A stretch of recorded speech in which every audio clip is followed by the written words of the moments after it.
kabar anak-anak semuanya? Sehat selalu ya? Alhamdulillah baik, Pak.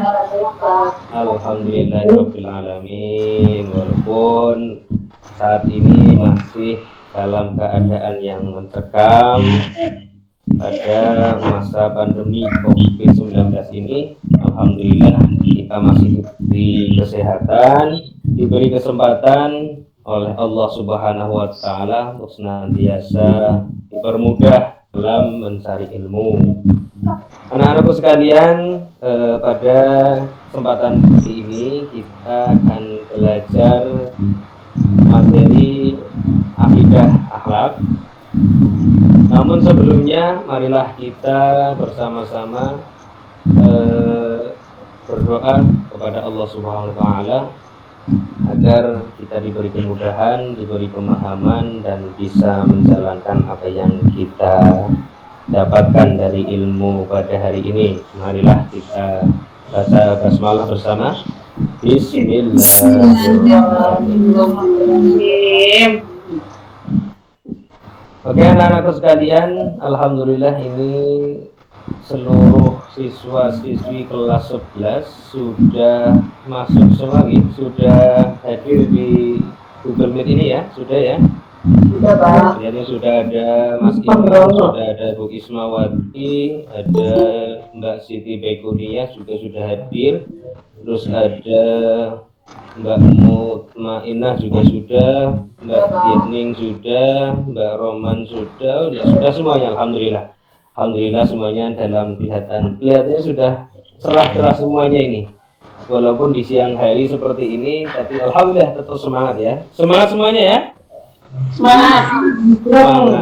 Semangat gaspol ya. Oke. Baik, anak-anakku sekalian, pada kesempatan kali ini di mata pelajaran akidah akhlak kita belajar materi ilmu kalam. Nah, materi ilmu kalam Madrasah Aliyah kelas 11. Kalian sudah masuk kelas 11 ini. Tahun ajaran baru, kalian akan berhadapan dengan pelajaran akidah akhlak dengan subbabnya adalah ilmu kalam. Ini mohon perhatikan dengan seksama. Nanti kita akan melihat slide yang ada di papan yang sudah saya share ya. Coba dari awal setelah kalimat bismillah itu mohon Mas Imam selaku siswa multimedia untuk oke. Sebelum kita masuk pada pembelajaran, kita baca bersama-sama, ayo. Itu bahwa semua orang yang akan rusak, semua orang akan rusak kecuali orang yang berilmu. Ya, diperhatikan itu. Semua orang yang berilmu akan rusak kecuali orang yang beramal. Ketika kita sudah punya ilmu, maka kita diupayakan untuk beramal dengan ilmu itu. Semua orang yang beramal akan rusak kecuali orang yang ikhlas. Nah, setelah kita punya ilmu, kita bisa beramal. Sehendaknya kita beramal dengan ikhlas, dengan tanpa pamrih. Itu adalah apa yang didawuhkan oleh Al-Imam Al-Ghazali. Oke, selanjutnya Mas Imam. Hanya satu, yaitu Allah Subhanahu wa taala yang maha kekal. Dan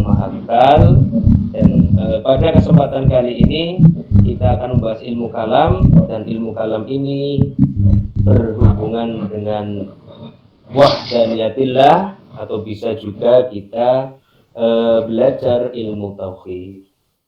Oke anak-anakku sekalian, sambil dilihat di papan slide, kita mempelajari tentang ilmu kalam. Apa sih tujuan pembelajaran ilmu kalam yang kita pelajari saat ini? Yang pertama, hendaknya nanti siswa dapat menjelaskan pengertian, ruang lingkup, fungsi ilmu kalam, serta hubungan ilmu kalam dengan ilmu yang lain. Harapan besar anak-anak semuanya bisa memahami dan juga bisa menjelaskan apa yang menjadi tujuan pertama dalam pembelajaran ini. Terus yang kedua, Siswa dapat membedakan antara ilmu kalam, ilmu filsafat, dan juga ilmu tasawuf. Ini sangat tipis sekali ya, sangat tipis perbedaannya. Harus jeli sekali dalam menyampaikan perbedaan di antara ilmu-ilmu tersebut. Terus yang ketiga, tujuan pembelajaran kali ini adalah siswa dapat menunjukkan hasil analisis tentang latar belakang munculnya aliran ilmu kalam. Latar belakangnya bagaimana, kok kenapa harus ada ilmu kalam, terus kenapa nanti muncul aliran-aliran ilmu kalam. Sekarang juga fenomena yang ada pada saat ini sudah banyak sekali aliran-aliran ilmu kalam, aliran-aliran akidah yang kita ketahui di Indonesia saja sudah banyak sekali. Apalagi dalam sebuah cerita ataupun ada makalah mengatakan nanti ketika hampir sampai ke hari kiamat itu umat Islam akan terpecah menjadi banyak sekali aliran-aliran, termasuk zaman sahabat, yaitu sahabat Ali bin Abi Thalib sudah muncul adanya perpecahan-perpecahan aliran tersebut, akidah. Oke, selanjutnya Mas Imam. Sekarang kita masuk pada ilmu kalam, pengertian ilmu kalam. Ada dua. Yang pertama pengertian ilmu kalam secara bahasa. Ya, kalau Mbak Aflah yang ikut spesifikasi bahasa ini sudah paham ya. Mbak Aflah kan bahasa Arab sehari-harinya menggunakan bahasa Arab. Jadi kalam sendiri sudah tahu, kalam itu kan pembicaraan. Nah, maka dalam ilmu nahwu ada disampaikan al-kalamu huwal lafzul murakkabul mufidu bil wada'i dan sebagainya. Dan juga dalam Al-Qur'an juga sudah disampaikan wa kallamallahu Musa taklima. Allah membincangi Musa dengan perbincangan. Nah, ilmu kalam secara bahasa, secara nas bahasa Arab itu adalah pembicaraan. Kita berbicara seperti ini juga namanya kalam. Adapun pembicaraan yang seperti apa ilmu kalam ini adalah pembicaraan yang bernalar, yang berkaitan dengan keimanan, berkaitan dengan akidah, dan juga menggunakan logika yang masuk dalam nalar kita dan juga masuk dalam logika kita. Oke, selanjutnya. Adapun definisi ilmu kalam secara istilah atau secara terminologi bisa disimak bahwa suatu ilmu yang membahas berbagai masalah ketuhanan. Nah, ini membahas masalah ketuhanan ya, membahas ketuhanan. Kalau kita Tuhannya adalah Allah, berarti membahas tentang zatnya Allah, wahdaniyatillah dan lain sebagainya, baik secara sifatnya, baik ayat-ayatnya, baik secara pemikiran manusia itu bagaimana dan lain sebagainya. Yang mana dengan menggunakan argumentasi logika dan filsafat. Ada caranya, ada ilmunya untuk bisa sampai pada titik bagaimana sih kita berbicara wahdaniyatillah, berbicara sifat-sifat Allah, harus tahu tentang ilmunya. Terus Mas Imam, untuk selanjutnya nah, ada beberapa pengertian ilmu kalam menurut para ahli ya. Ada para ahli yang mengidentifikasi atau mendefinisikan ilmu kalam itu sendiri. Barangkali ini ilmu kalam kok kayaknya sulit untuk dipelajari. Nah, ada beberapa tokoh juga berbeda pendapat dalam memberikan pengertian, memberikan definisi. Di antaranya yang pertama adalah Ibnu Khaldun. Menurut Ibnu Khaldun bahwa ilmu kalam adalah disiplin ilmu yang mengandung berbagai argumentasi tentang akidah imani, akidah kepercayaan keimanan yang diperkuat dengan dalil-dalil rasional. Dengan adanya akidah dalam kita sebagai orang muslim yang mana bisa meningkatkan keimanan kita dan diperkuat dengan dalil-dalil yang rasional yang bisa kita nalar seperti itu. Terus menurut pendapat yang kedua dari selanjutnya Mas Imam, yang kedua itu dari Mustafa Abdul Razik. Apa pendapat Mustafa Abdul Razik? Ilmu kalam adalah ilmu yang dibangun di atas argumentasi rasional yang berkaitan dengan akidah imani atau yang berkaitan dengan akidah islami, namun bertolak atas bantuan nalar. Ini berbeda dengan Ibnu Khaldun tadi. Kalau Ibnu Khaldun mengaitkan nalar dalam pembelajaran atau dalam ilmu kalam ini. Namun Mustafa Abdul Razik tidak mengaitkan adanya nalar pada ilmu kalam ini. Oke, selanjutnya ada juga Imam Abu Hanifah. Imam Abu Hanifah juga berpendapat bagaimana? Ilmu kalam ialah ilmu yang membahas hal-hal yang berkaitan dengan masalah keyakinan. Keyakinan kita sebagai orang mukmin, orang muslim, bagaimana Tuhan kita, Allah Tuhan kita, malaikat itu bagaimana, semuanya sifat-sifat Allah, atau bisa juga disebut dengan pokok-pokok ilmu agama. Ilmu agama yang saat ini kita jalani, saat ini kita pelajari, itu kita bahas pada ilmu kalam. Terus juga disebut juga ilmu tauhid, ilmu yang membahas tentang keesaan Allah Subhanahu wa taala.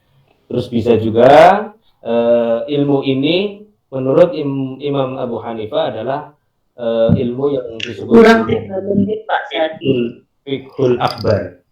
Fiqhul Akbar. Oke, dari pengertian-pengertian ini bagaimana? Apakah ada yang ditanyakan atau ada yang masih bingung dari pengertian-pengertian ini? Bisa dipahami ya? Iya Pak. Oke, ini pintar-pintar semuanya. Nanti kalau ada yang kurang paham bisa ditanyakan secara japri ya dengan atau bisa di grup kita, kalau ada yang kurang jelas didiskusikan bersama-sama. Oke, selanjutnya adalah nama lain ilmu kalam. Ilmu kalam. Nanti setelah ini bolehlah kita sharing-sharing bersama. Nama lain ilmu kalam yang pertama adalah teologi Islam. Teologi Islam, di mana teologi itu adalah nama yang berasal dari bahasa Inggris, yaitu adalah theo yang artinya Tuhan dan logos artinya ilmu.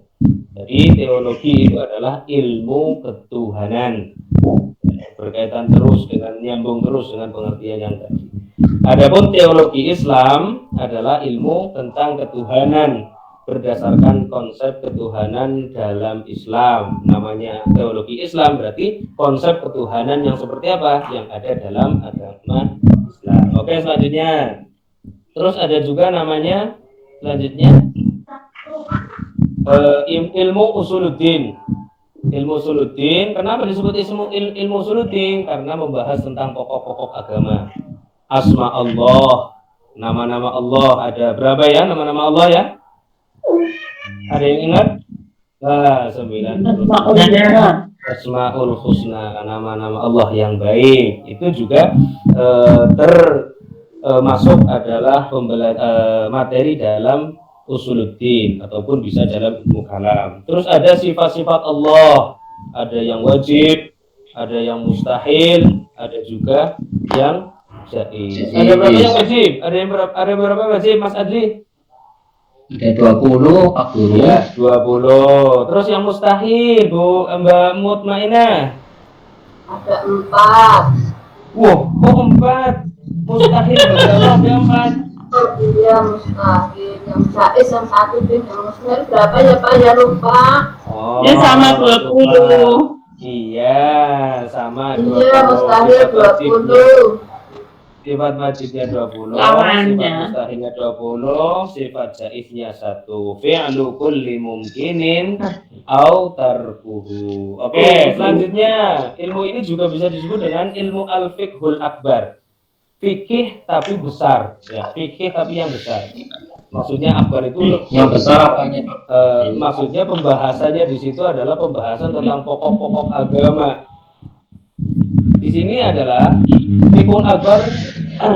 Sebutan ini diberikan pada Abu Hanifah menurut persepsinya adalah fikih terbagi menjadi 2, ada yang asghar, ada yang akbar. Kalau yang akbar ini adalah ilmu kalam, membahas keyakinan dan pokok-pokok agama. Tapi kalau yang azhar membahas tentang muamalah, ada toharoh, ada juga masalah banyak sekali fikih dalam agama Islam itu, sholat dan sebagainya. Dan itu juga termasuk pokok agama. Bagaimana sampai saat ini bisa dimengerti? Ada satu lagi nama lain dari ilmu kalam, yaitu ilmu tauhid. Nah, yang biasa kita pelajari di diniyah ya. Semuanya ngaji di diniyah apa enggak? Apa semuanya di pondok pesantren ini? Diniyah Pak. Di SD Pak. Diniyah Pak. Apa di pondok mertua? Oh belum ya? Belum, nanti ya. Mertua itu lah. Nanti Mari Pak Kiai. mertua harus tahu ini, ditanya sama SMA sini ya. SMA masih dini apa sudah Pak? Kalau di sini masih, kalau di tempat Bapak masih ada, SMA itu masih dinia, kelasnya kelas ulia, kelas tertinggi. Kalau Mbak Dia sudah bukan dinia ya, bukan dinia. Agama. Oke anak-anak sekalian, coba tadi untuk mengulas kembali, coba Mas Adli tadi, coba dibuka slide-nya Mas Imam untuk pengertian secara terminologi. Coba Mas Adli, menurut Imam Abi Hanifah, ilmu kalam apa coba? Masih ingat enggak? Masih. Pak itu.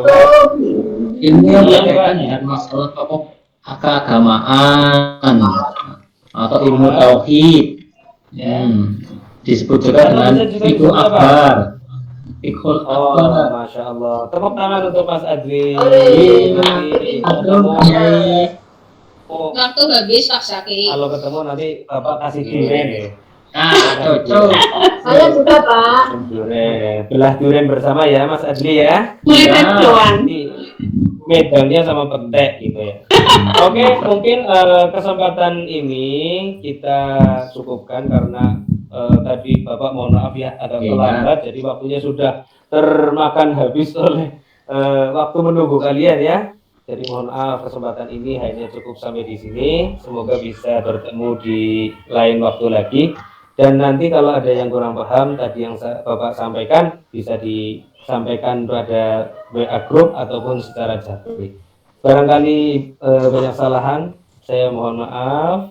Sampai jumpa kembali dan saya tutup. Sudah siap ya untuk ditutup? Sudah ya Pak. Sudah ya, sudah mencoba untuk ditutup ya. Pengen pulang Bapak. Oh, ya, udah siang ya. Iya. Itu Pak. Selamat nanti pulang, hati-hati di jalan. Jaga kesehatan ya. Iya, Pak. Tingkatkan keimanan kalian, tingkatkan keislaman kalian. Semoga terus akidah kalian semakin kuat dan kuat. Amin. Cukup sekian ya.